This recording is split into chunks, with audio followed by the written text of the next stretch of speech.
الحمد لله رب العالمين، أشهد أن لا إله إلا الله وحده لا شريك له، وأشهد أن سيدنا ومولانا محمدا عبده ورسوله. أما بعد، فأعوذ بالله من الشيطان الرجيم. بسم الله الرحمن الرحيم. ولا تقولوا لمن يقتل في سبيل الله أموات بل أحياء ولكن لا تشعرون. ولنبلونكم بشيء من الخوف والجوع ونقص من الأموال والأنفس والثمرات وبشر الصابرين الذين إذا أصابتهم مصيبة قالوا إنا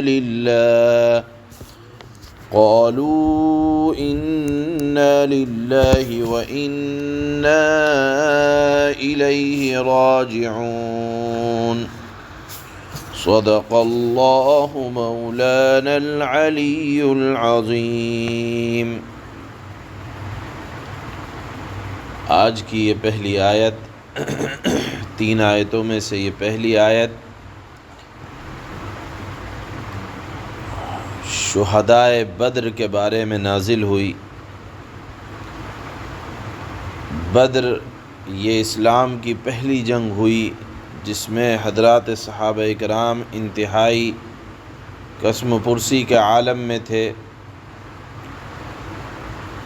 6 مہاجرین شہید ہوئے جو ہجرت کر کے مکہ سے مدینہ آئے تھے، اور 8 انصار یعنی مدینہ کے رہنے والے لوگ ان کے بارے میں کہا کرتے تھے کہ فلاں شخص مر گیا، دنیا کی نعمت اس سے چھوٹ گئی۔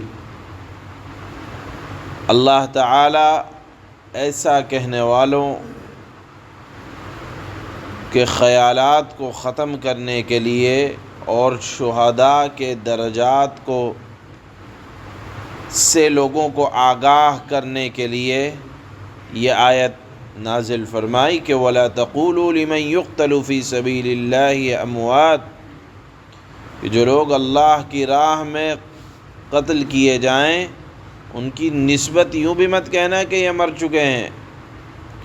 یہی تقریباً آیت سورہ آل عمران میں 4 پارے میں اللہ نے نازل فرمائی ہے کہ وَلَا تَحْسَبَنَّ الَّذِينَ قُتِلُوا فِي سَبِيلِ اللَّهِ أَمْوَاتًا، اے مخاطب جو لوگ اللہ کی راہ میں دین کے واسطے قتل کر دیے جائے ان کو مردوں کی طرح مردہ خیال بھی مت کرو۔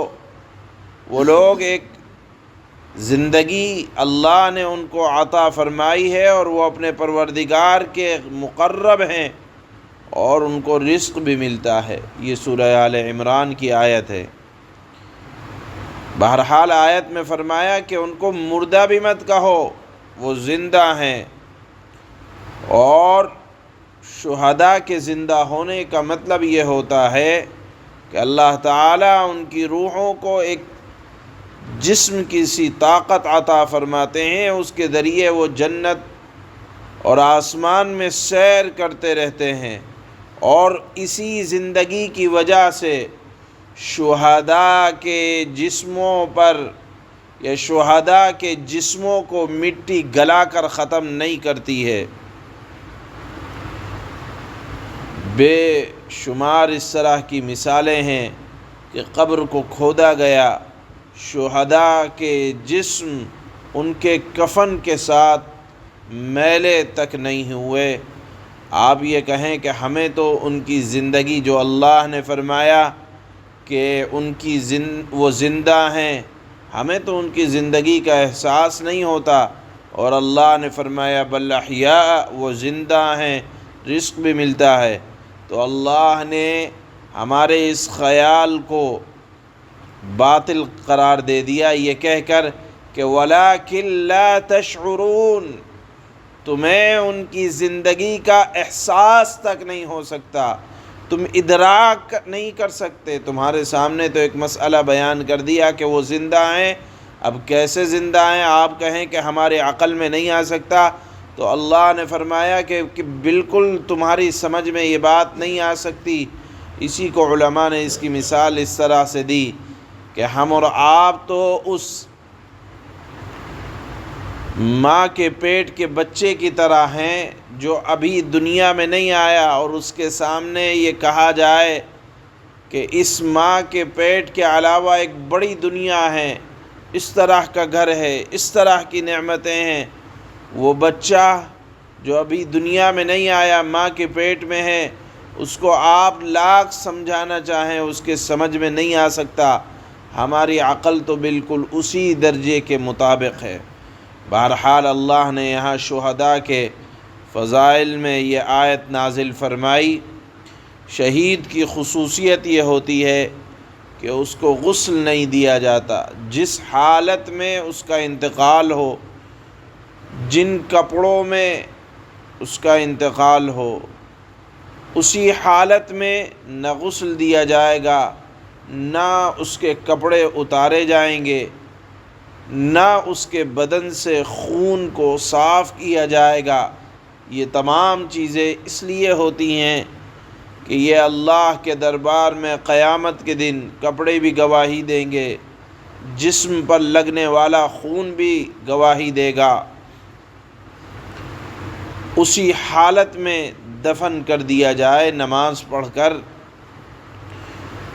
ہاں البتہ وہ چیزیں جو جسم کے جنس سے نہیں ہوتی ان کو اتار دیا جاتا ہے، مثال کے طور پر، یا جو اشیاء کفن کے جسم کے نہیں، کفن کے جنس سے نہیں ہوتی، مثال کے طور پر ہتھیار اگر پہن رکھا تھا مجاہد نے، یا اور کوئی چیز ایسی تھی جو لڑائی کے جنس سے ہو، اس کو اتار دیا جائے گا۔ یہاں یاد رکھنا چاہیے کہ شہید دو طرح کے ہوتے ہیں، ایک تو وہ شہید جو دنیا اور آخرت کے اعتبار سے شہید ہے، یہ حقیقت میں وہ شہید ہے جو اللہ کی راہ میں لڑتا لڑتا شہید ہو جائے۔ دوسرا یہ ہے کہ آخرت کے اعتبار سے شہید، ثواب کے اعتبار سے شہید، لیکن دنیاوی احکامات کے اعتبار سے وہ شہید نہیں۔ جس طرح دریا میں ڈوب کر مرنے والا، اس کو بھی شہید کہا جاتا ہے، لیکن یہ ثواب کے اعتبار سے، یعنی اس کو کفن دیا جائے گا، اس کو غسل دیا جائے گا، لیکن ثواب کے اعتبار سے شہید۔ اسی طرح تپیدق ایک بیماری ہوتی ہے، پیٹ کے مرض میں مرنے والا، اس کو بھی شہید کہا جاتا ہے، لیکن وہ آخرت کے اعتبار سے شہید، ثواب کے اعتبار سے شہید۔ اسی طرح بچے کی ولادت میں اگر کسی عورت کا انتقال ہو جائے حالت نفاس میں، یعنی وہ خون جو بچے کی ولادت کے بعد آتا ہے 40 دن تک، اس حالت میں کسی عورت کا انتقال ہو جائے تو اس کو بھی شہید کہا جائے گا، لیکن ثواب کے اعتبار سے، آخرت کے اعتبار سے، دنیا کے اعتبار سے اس کو غسل دیا جائے گا، اس کو کفن دیا جائے گا۔ بہرحال یہ شہید کے بارے میں اللہ نے احکامات بیان بھی فرمائے ہیں۔ یہاں اللہ نے فرمایا کہ وہ زندہ ہیں، تم اس دنیا میں رہ کر عالم برزخ کی کیفیات اور احوال کا مکمل ادراک نہیں کر سکتے، تمہاری بات سمجھ میں نہیں آ سکتی کہ تم یہ سمجھو کہ شہید کی حیات کیسے ہے۔ اللہ نے فرما دیا کہ زندہ ہیں۔ ہمارا عقیدہ یہ ہے کہ شہداء زندہ ہوا کرتے ہیں۔ اس کے بعد اللہ نے فرمایا وَلَنَبْلُوَنَّكُمْ بِشَيْءٍ مِّنَ الْخَوْفِ، ہم تم کو خوف دے کر بھی آزماتے ہیں۔ پہلے شہداء کا بیان کرنے کے بعد اللہ نے فرمایا کہ جنہوں نے صبر کا اعلیٰ مقام جن کو اللہ نے عطا فرمایا ہے، تو تھوڑی بہت تکلیفیں اللہ کی طرف سے اگر آ جائیں تو وہ سب ایک آزمائش ہوا کرتی ہے، امتحان ہوا کرتا ہے، اور یہ آزمائشیں جان میں، مال میں، عزت میں، آبرو میں، ہر طرح سے اللہ تعالیٰ آزمائیں گے۔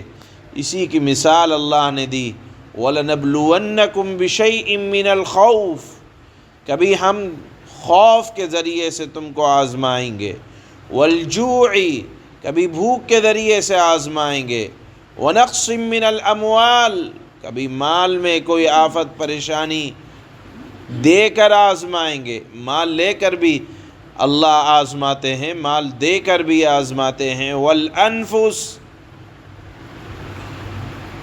کبھی جانوں کے ذریعے جان لے کر بھی اللہ آزماتے ہیں، وَالثَّمَرَاتِ، کبھی اللہ پھلوں کی کمی کے ذریعے سے بھی آزماتے ہیں۔ اللہ نے فرمایا وَبَشِّرِ الصَّابِرِينَ، لیکن جن لوگوں نے یہ سمجھا کہ اللہ نے دیا تھا، اللہ نے لے لیا اور صبر کر لیا، تو اے نبی آپ صابرین کو، یعنی جو امتحان میں ثابت قدم رہیں، جو کامیاب رہیں، وہ ہیں جو صبر کرنے والے ہیں۔ ایسے صبر کرنے والوں کو اے اللہ کے نبی آپ بشارت دے دیں۔ کیا بشارت دے دیں؟ کہ اللہ ان سے راضی ہیں۔ اور وہ صابرین کا جملہ یہ ہوتا ہے الذین اذا اصابتہم مصیبہ، جب ان کے اوپر کوئی مصیبت آتی ہے صابرین پر، تو ان کا جملہ یہ ہوتا ہے انا للہ و انا الیہ راجعون۔ اس جملے کے اندر تین باتیں ہیں۔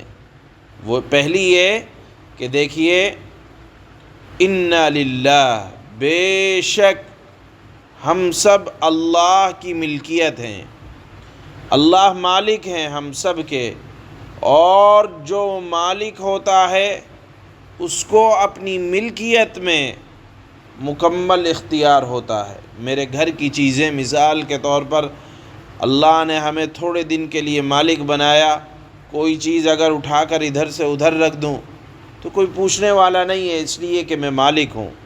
اسی طرح اللہ اس پوری کائنات کے مالک ہیں، اور مالک کو اپنی ملکیت میں مکمل اختیار ہوتا ہے، تمام ہر طرح کے تصرفات کا۔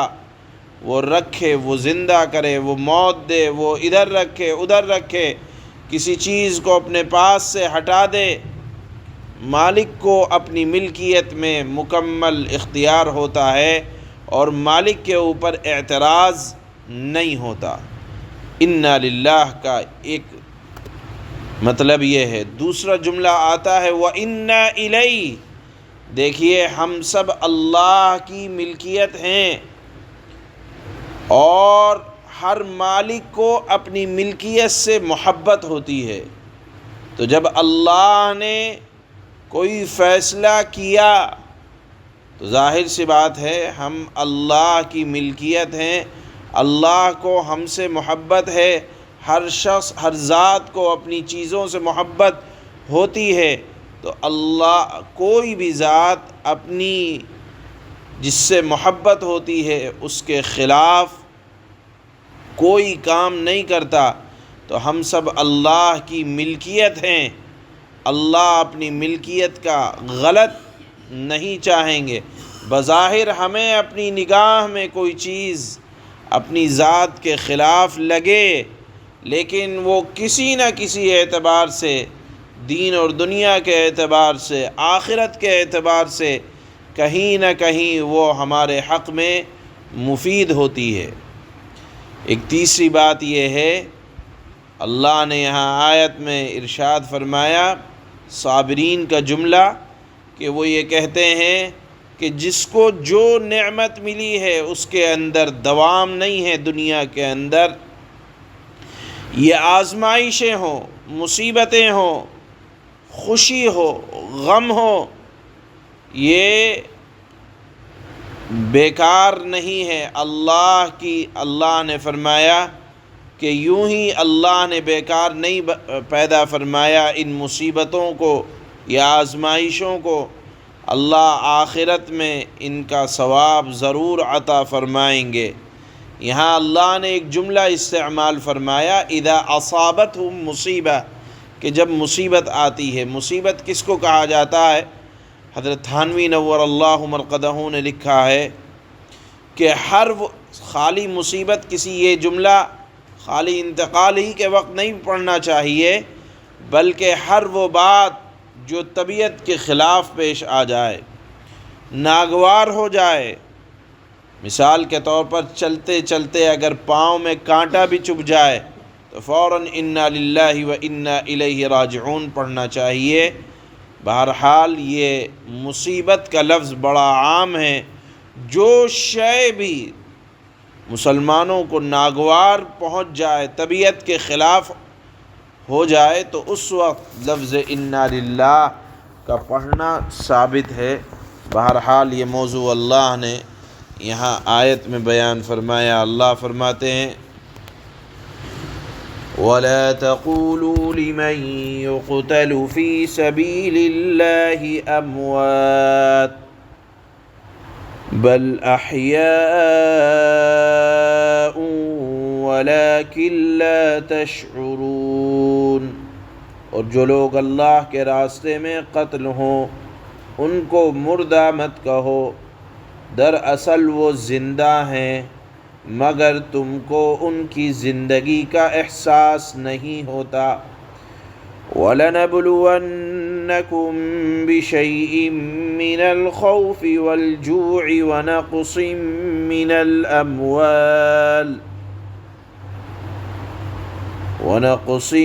مِّنَ الْأَمْوَالِ وَالْأَنفُسِ وَالثَّمَرَاتِ وَبَشِّرِ الصَّابِرِينَ۔ اور لوگو دیکھو ہم تمہیں ضرور بھی ضرور آزمائیں گے، کبھی خوف سے، کبھی بھوک سے، اور کبھی مال و جان اور پھلوں میں کمی کر کے۔ اور جو لوگ ایسے حالات میں صبر سے کام لیں، اے نبی آپ ان کو خوشخبری سنا دو۔ الذین اذا اصابتهم مصیبۃ قالوا انا للہ وانا الیہ راجعون۔ یہ وہ لوگ ہیں جب ان کو کوئی مصیبت پہنچتی ہے تو کہتے ہیں کہ ہم سب اللہ ہی کے ہیں، یعنی اللہ کی ملکیت ہیں اور اللہ کو اپنی ملکیت میں تصرف کرنے کا مکمل اختیار ہے، اور ہم سب اللہ کے ہیں، اور کوئی بھی اپنی، تو گویا کہ ہم اللہ کے ہوئے تو کوئی بھی ذات اپنی چیز کا برا نہیں چاہتا، تو اللہ ہمارا برا کہاں سے چاہ سکتے ہیں؟ اس جملے کے اندر صبر کا بڑا سبق اللہ نے دیا ہے۔ قالوا انا للہ، ہم سب اللہ ہی کے ہیں اور ہم کو اللہ ہی کی طرف لوٹ کر جانا ہے۔ یعنی اگر کوئی ہمارا عزیز رشتہ دار اگر کوئی ہم سے جدا ہو جائے تو یہ جدائیگی ہمیشہ کے لیے نہیں ہے، عارضی ہے۔ ہم سب کو بھی اسی رشتہ دار، اسی عزیز قریب دوست جہاں گیا ہے، ہم کو بھی اسی کے پاس لوٹ کر جانا ہے، یعنی اللہ کے پاس جانا ہے جہاں وہ عزیز قریب رشتہ دار ضرور ملنے والا ہے۔ اس جملے کے اندر صبر کے اللہ نے بڑے اسباق رکھے ہیں۔ سبحان اللہ۔